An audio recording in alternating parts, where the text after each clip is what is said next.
Hello friends, कैसे हैं आप सब। आई होप आप सब अच्छे होंगे। और जैसे कि हमने आपको अपने पिछले व्लॉग में बताया था कि हम इन व्लॉग्स में अपना जापान ट्रिप कवर कर रहे हैं। और ये हम पहुंच गए हैं हनेदा एयरपोर्ट जापान, और हमारा फर्स्ट डे है इन जापान।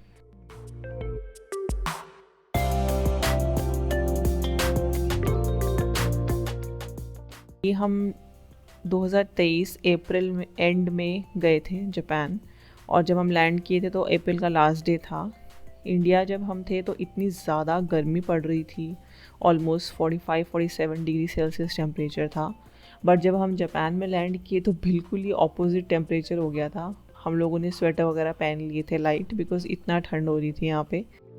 मैंने वहाँ के वॉशरूम में रुक के एक बार अपने बेटे के कपड़े वपड़े चेंज करके उसको थोड़े से हल्के वार्म क्लोथ्स पहनाए। और एक चीज़ मैंने जो आते ही सबसे पहले नोटिस करी कि यहाँ हर तरफ इतनी साफ़ सफाई, क्लीनलीनेस थी। मतलब कोई भी पब्लिक स्पेस हो, ट्रेन्स हो या इवन पब्लिक वॉशरूम्स हो, इतने साफ़ सुथरे और इतने बढ़िया लग रहे थे कि मतलब दिल खुश हो गया सफाई देख के। और ये हम मेट्रो में बैठ गए थे। अब हम यहाँ से देख सकते हैं बाहर, बिल्कुल ऐसा लग रहा है जैसे कि हम अपने इंडियन मेट्रो में बैठे हों। इतना कुछ खास पता नहीं चल रहा था, क्योंकि हमारे इंडिया में भी मेट्रो जापानीज़ गवर्नमेंट की हेल्प से ही आई है। तो देख सकते हैं उसका काफ़ी इन्फ्लुएंस है हमारे इंडियन मेट्रो में भी। तो इतना कुछ खास फ़र्क पता नहीं चल रहा था यहाँ से अभी। बट ट्रस्ट मी, जब आप जाते हो रोड्स पे तो आपको फ़र्क एकदम से समझ में आ जाएगा। साफ़ सफाई के मामले में हो या रूल्स फॉलो करने के मामले में हो, जापानीज़ बहुत ज़्यादा स्ट्रिक्ट होते हैं इन चीज़ों में, और बहुत ज़्यादा they stick to the rules. So ये चीज़ मुझे बहुत सही लग रही थी वहाँ पे देखने में।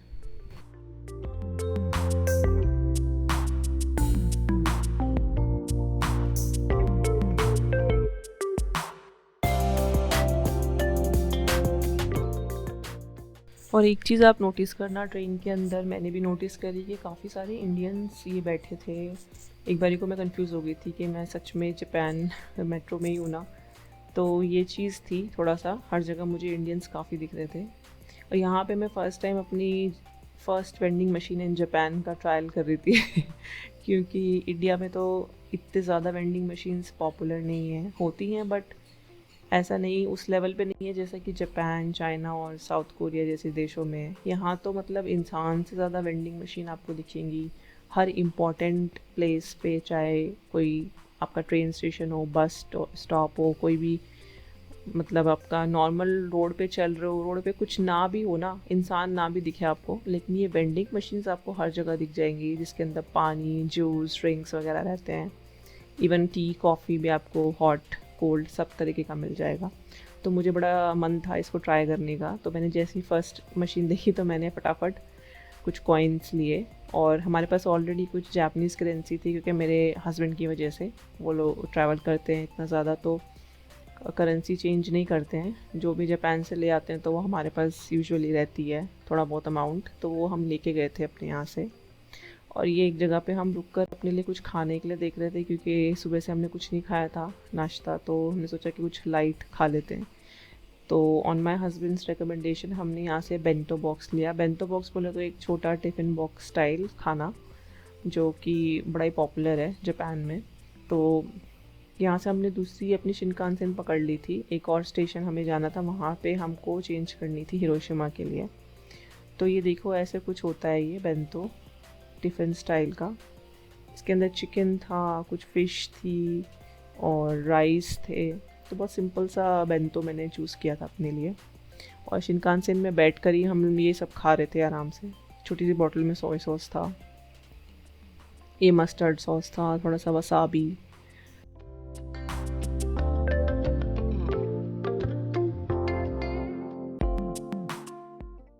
टोक्यो सेंट्रल पहुंचकर हम यहाँ जीआर पास के ऑफिस आ गए थे। जीआर पास मतलब जापानीज़ रेलवे पास।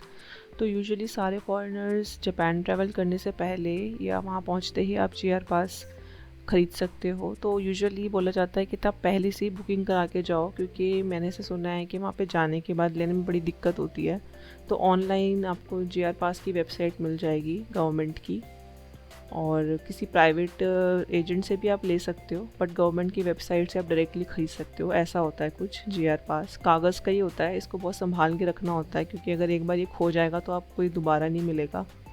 और ये बहुत ज़रूरी है, जितनी भी शिनकानसेन में मैं ट्रैवल करूँगी, आज से ठीक 15 दिन के लिए मैंने ये ख़रीदा था, 14 टू बी एग्जैक्ट, और कुछ 35,000 का मुझे ये पड़ा था। तो वैसे सुनने में तो बहुत ज़्यादा लग रहा है 35,000, मगर अगर आप शिनकानसेन की हर एक टिकट का अमाउंट कैलकुलेट करो तो कोई टिकट 10,000, कोई 15,000, इवन 18,000 की भी कोई टिकट्स होती हैं। तो अगर आप उनको कैलकुलेट करो और कोई भी बड़ी सिटीज़ के बीच में ट्रैवल करने के लिए आपको शिनकानसेन लेनी हो, तो फिर आपका ये जेआर पास बहुत ही किफ़ायती बोले तो एक फ़ायदे का सौदा पड़ जाता है। तो इसीलिए जेआर पास यूजुअली टूरिस्ट को ही मिलता है।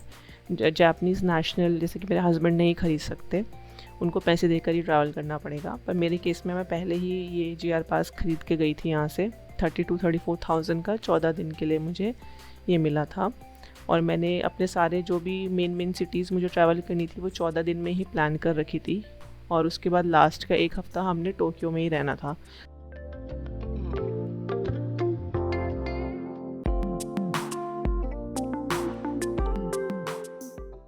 जैसे कि मैंने आपको पिछले ब्लॉग में बताया था कि हमारे साथ जो इशू हुआ था एक हफ़्ते से, जिससे वजह से हमारा ट्रैवल डिले हो गया था, तो उस टाइम मैंने जेआर पास ऑलरेडी ख़रीद लिया था।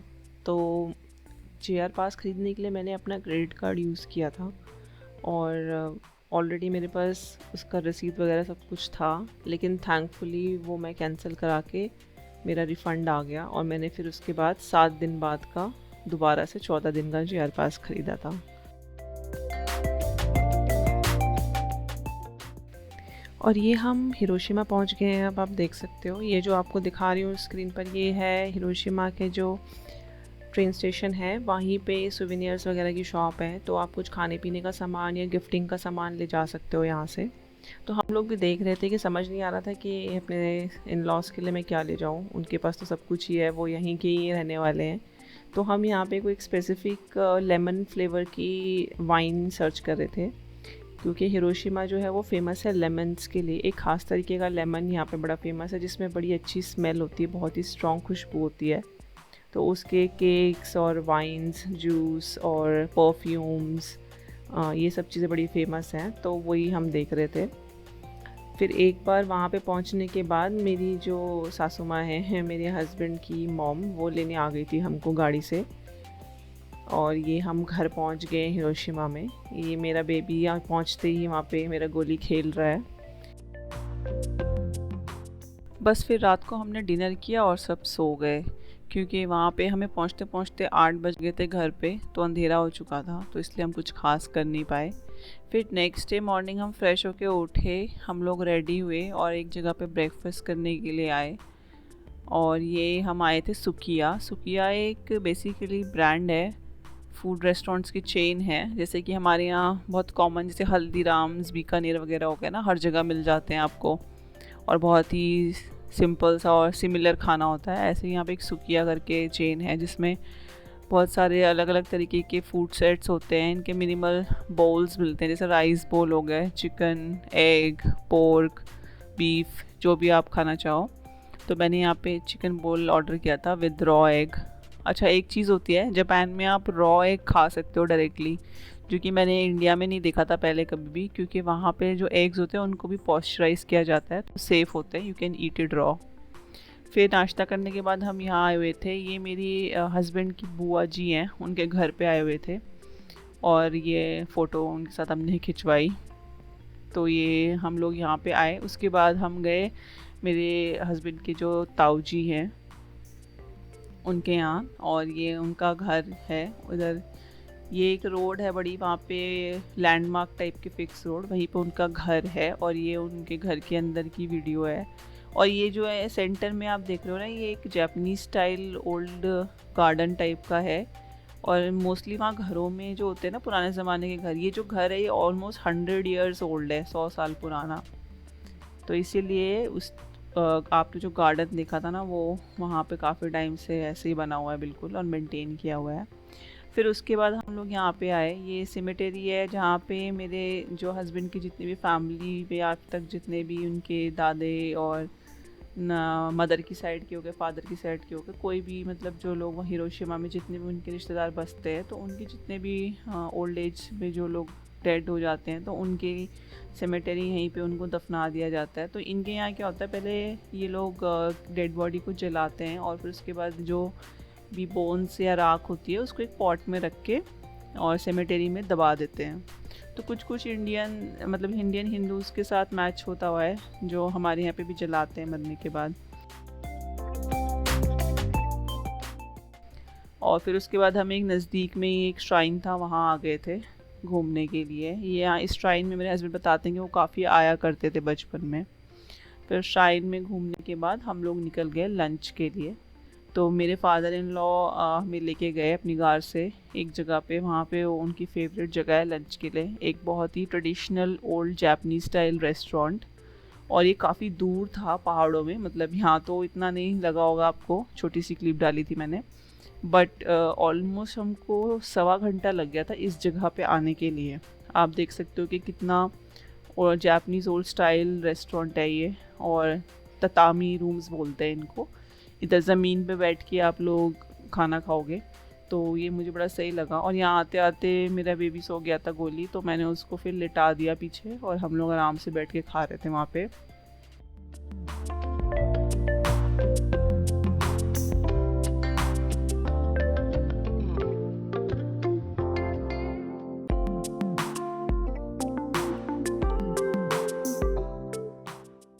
तो ये स्टार्ट में मेन कोर्स से पहले कुछ स्टार्टर्स टाइप के आए थे। ये एग और मशरूम का एक डिश है, तो ये भी बहुत बढ़िया था खाने में। साथ में हमको ग्रीन टी मिली थी अनलिमिटेड, और ये थी साशिमी रॉ क्रैब। तो ये मेरा फर्स्ट टाइम था साशिमी ट्राई करने के लिए विथ क्रैब्स। और ये भी एक चीज़ और एग की डिश थी, तो ये भी बहुत ही क्रीमी और चीज़ी थी, तो ये भी मुझे बहुत सही लगी। और मिसो सूप मिला था हमें साइड में। तो और इसके अलावा जो भी कॉन्डिमेंट्स होते हैं, अपना soya sauce, wasabi, mustard sauce. तो ये साशिमी मैं फ़र्स्ट टाइम ट्राई कर रही थी, तो मैं इसको सोया सॉस के साथ और वसाबी के साथ खा रही थी। और ये लास्ट में हमें कुछ स्वीट पुडिंग मिली थी, तो ये भी अच्छी लगी मुझे काफ़ी टेस्ट में। तो ये जो ऊपर वाइट से आप देख रहे हो, ये नूडल्स नहीं है, ये रेडिश है, मतलब मूली। जो हमारे यहाँ जैसे हम लड्डू के ऊपर मूली डालते हैं ना, वैसे ही मुझे फीलिंग आ रही थी कि ये मूली के स्ट्रिप्स थे, और उसके ऊपर एक पीस साशिमी और थोड़ा वसाबी लगा के आप सोया सॉस में या डायरेक्टली भी खा सकते हो। तो मैंने सोया सॉस के साथ ट्राई किया था और ये बहुत ही सही हो रहा था खाने में।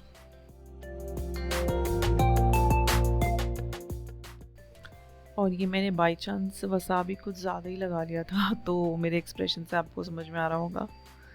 और ये फ्राइड क्रैब था, तो ये भी बहुत सही लग रहा था।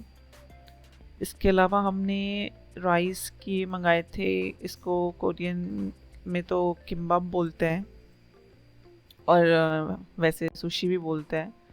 तो राइस सुशी तो थोड़ा सा डिस्प्यूटेड है कि इसे एग्जैक्टली क्या बोलते हैं, but kimbap is more popular. तो ये मुझे बहुत पसंद है पर्सनली, और ये मैंने घर पे भी बहुत बार बनाया है।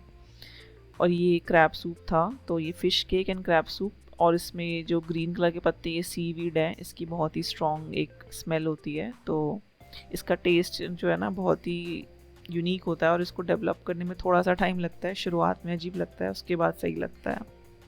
और फिर उसके बाद खाना वाना खा के हम लोग घर की साइड निकल गए। और ये देखो आप, रास्ते में कितना हरा भरा है, कितना सुंदर ग्रीन है, बीच बीच में ऐसे पानी के लेक्स और नदियाँ आ रही थी। और हिरोशिमा पर्सनली बहुत मुझे सही लगा, मेरा मतलब one of the favourite destination है जापान में। हर तरफ आपका सी साइड है और बहुत ही सुंदर। वैसे जापान की मेरे सिटीज़ में तो है ही सी साइड, बट हिरोशिमा मुझे इसलिए पसंद आया स्पेशली कि एक तो मेरे हस्बैंड का होम टाउन है, फिर जहाँ पे उनका घर है वहाँ से समुद्र बिल्कुल कुछ वॉकिंग डिस्टेंस पे है। तो मतलब सुबह सुबह उठ के नज़ारे देखो तो सबसे पहले आपको सी साइड दिखता है, तो बहुत सुंदर लगता है। और ये हम एक जगह पे रुके थे, यहाँ पे मेरे हस्बैंड मुझे बताते हैं कि उनके फादर के पास एक बोट हुआ करती थी जब वो छोटे थे। तो तीनों भाई जो हैं, मेरे हस्बैंड और उनके ब्रदर्स, वो अपने फादर के साथ फिशिंग पे जाया करते थे। तो यहाँ पे वो अपनी बोट को पार्क करके बांध के रखते थे।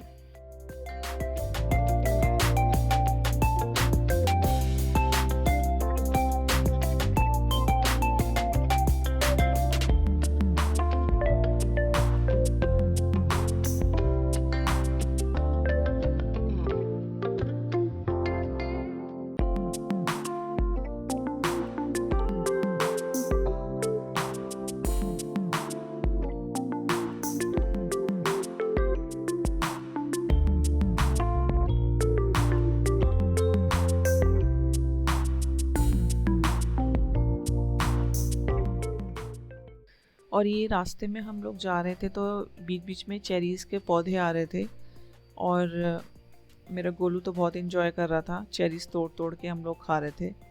तो ये मैंने फ़र्स्ट टाइम ही चेरीज़ को ऐसे पेड़ों पे लगे हुए देखा है, तो मुझे तो बड़े सही लगे। ये जहाँ जहाँ पे हमें दिख रही थी हम वहाँ पे रुक रुक के बीच बीच में चेरीज़ खाते हुए जा रहे थे।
और ये वहीं जहाँ पे हम गए थे फार्म, वहाँ से पूरा दिख रहा एरिया जहाँ मेरे हस्बैंड का घर है पहाड़ों के पास।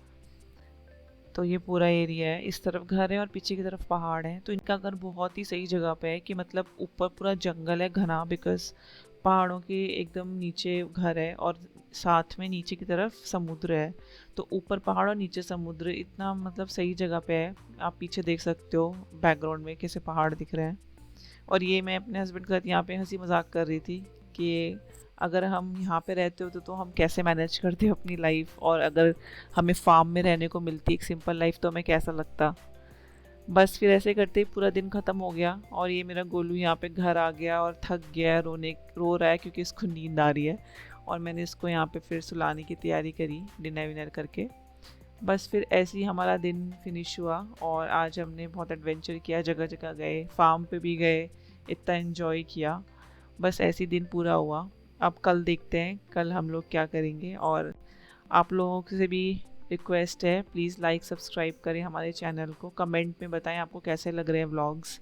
और बहुत जल्दी मैं अपना तीसरा व्लॉग भी लेके आ जाऊंगी जापान वाला, और आपके साथ आगे ऐसे ही कंटिन्यू रखेंगे। सो मिलते हैं अब नेक्स्ट वीडियो में। Thank you, tata and take care.